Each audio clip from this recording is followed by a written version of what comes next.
Welcome to the Backyard Discovery Series. As a motorcyclist, my favorite part is traveling back roads and finding out about little spots that are either historic or in some way interesting. And I hope that you get that from these videos. Today we're going to start in the northern part of Winston-Salem, North Carolina, and make our way to Stuart, Virginia, and loop back around right back into the Triad area. This road here is really nice. It's Route 66, North Carolina. Lots of curves, not too many driveways, minimal traffic. Not too scenic, but great for a sportier ride.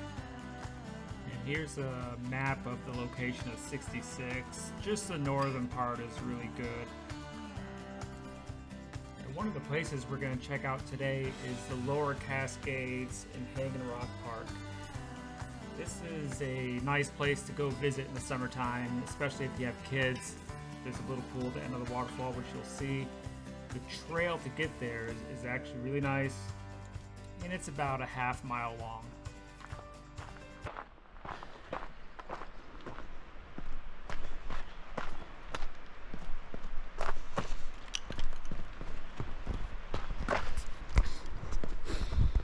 Yeah, so this is the section where there is elevation and they have the stairs. It's cool, really scenic. You start hearing the water flowing. It's real peaceful and just a nice place to be in the winter time. I'm probably going to be the only one down here, which is great. So I'll try to fly the drone over the waterfall and see what we could do here. But yeah, really nice.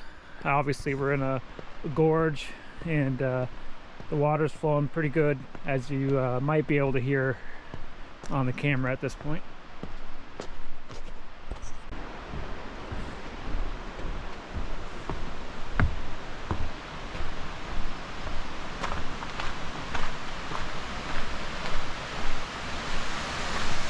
Sounds like the water is flowing much harder than it typically at.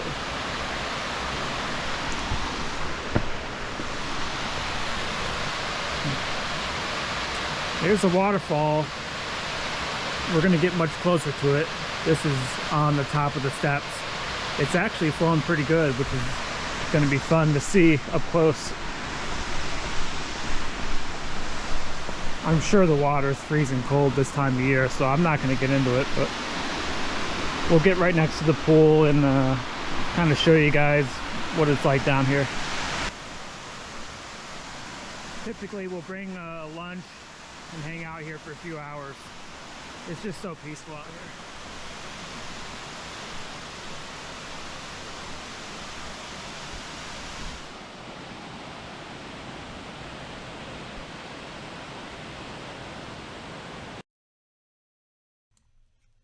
So I just got this drone, and obviously I'm pretty terrible at it. And I apologize for you guys to have to go through watching this. But in fairness, the drone had no satellite signal, which I think plays a big part in controlling it. But it was all over the place. I didn't know what I was doing. You know, big deal, tree. I tried to go above it. It limited me on how high I could go. Here I am almost going in the water. So yeah, awful. Hopefully the next time I'll be better.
For those of you wondering, I'm on a 2007 Honda ST1300. It's a big sport touring motorcycle. Some of these turns I am pushing it relatively hard, but definitely in the safe zone.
Alright, we arrive at the Rock House. This is a older house located in Pinnacle, North Carolina. Jack and Nancy Ship Martin lived here from 1770 to 1841. Obviously the conditions pretty poor at this time. Those long pillars were added afterwards to hold up what was left of the walls, and the fencing clearly there for safety reasons. But when you look at this, there's no mortar in between the rocks, so Jack and whoever was helping them must have spent a tremendous amount of time finding these rocks, planning how to organize them to stack them in a way that would build the walls strong enough to live in and support themselves. It's just pretty incredible what they had to go through to build the house. It's pretty amazing.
The next stop was the Woods Brothers Racing Museum in Stuart, Virginia.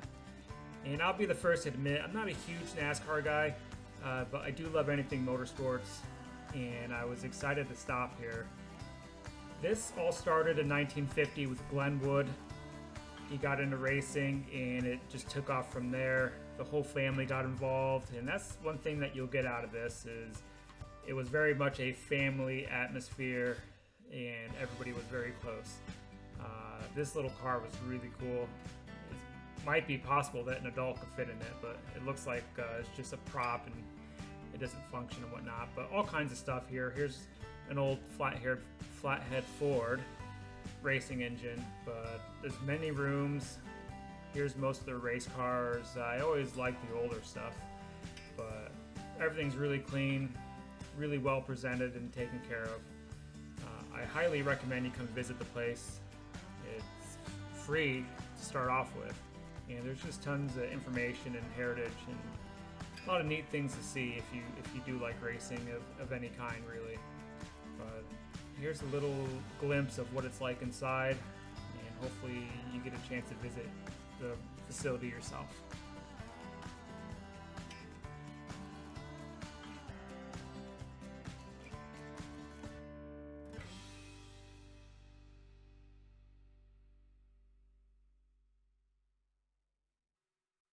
This here is actually a remote control high performance lawnmower.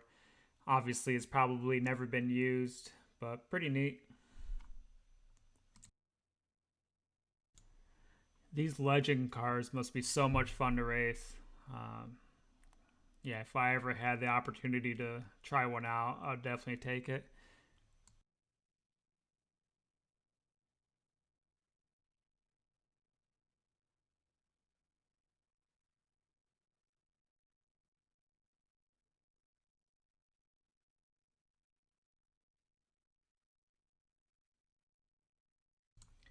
Just something about an old dually pickup.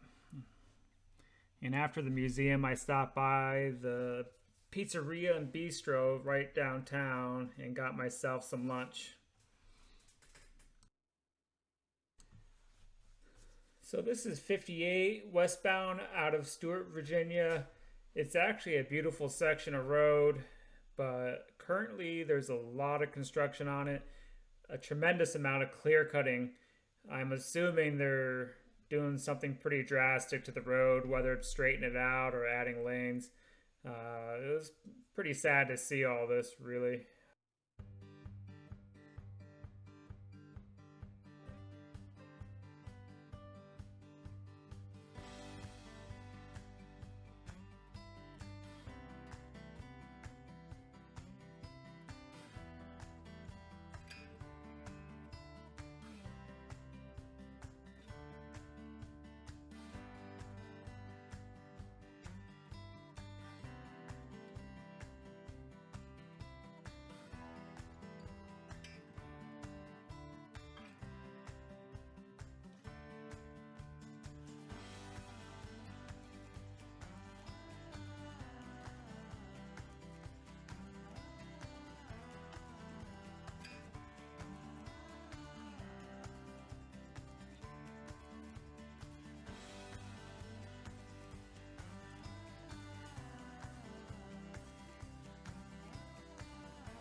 So this is a nice overlook on Route 58 called Lover's Leap, and there's a pretty interesting story about a settler and a Native American falling in love and basically committing suicide at that location so they could be in love forever. So if you go to Google Maps and scroll down, there's a whole story about it.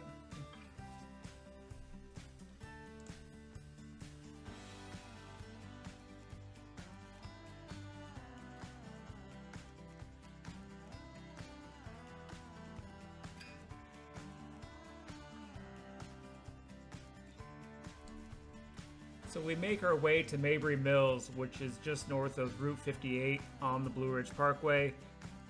Really scenic place. They have a whole bunch of buildings. If I'm correct, I'm pretty sure all these buildings were relocated to this place here, but it's reconstructed, so it's what it was like originally. Neat story about this place is that the stream powering the mill was much smaller than most other mills around, so they couldn't grind the corn as fast as the other mills locally, which was looked at as a negative. But what they discovered was the more powerful mills were grinding the corn too quickly and burning the corn and having a different taste to it, where this mill being able to grind the corn slower had a better taste to it because it wasn't burning any of the corn, and it soon became really busy and really popular for that reason. And as you see here, there's a few other buildings. This one here is a blacksmith building. I suspect that it's not in operation in any way, but if you come during busy times in the summertime and whatnot, all these buildings are open. People are in character discussing what it was like back then to be here. And this building here is just your average house of what you would have seen. But yeah, real neat place. You know, bring a little snack and hang out there for a while.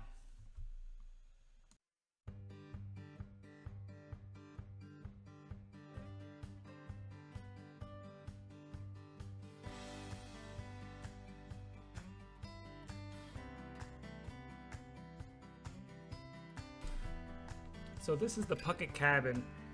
What makes this cabin interesting is the person that lived here, which was Aunt Orlena Hawks Puckett, and she lived until 102 years old, which is great, especially for back then. It's unbelievable. During that time, she had 24 kids, which is also incredible. Sadly, from what I read, none of the kids survived for many years. I didn't get much else out of that. But the cabin still sits here. I'm assuming this is an outhouse. Her and her husband lived here. She performed as a midwife for the remainder of her life, all the way until she was 102 years old, which is great.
So this is a nice overlook on Route 614.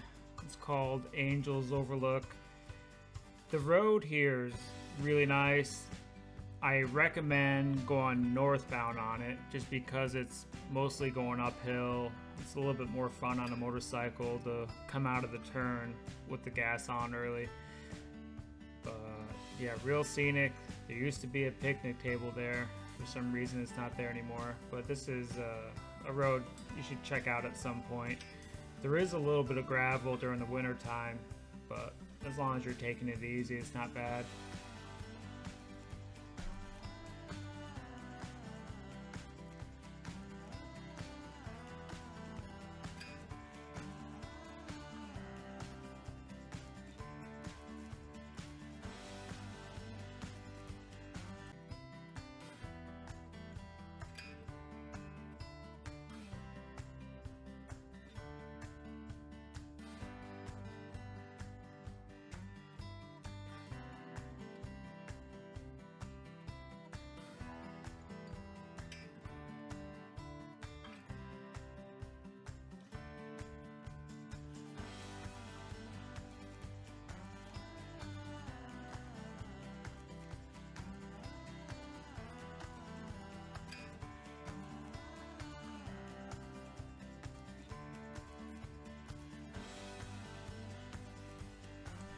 So on this next clip, I really debated about putting it in this video, but I think it sends out a good message.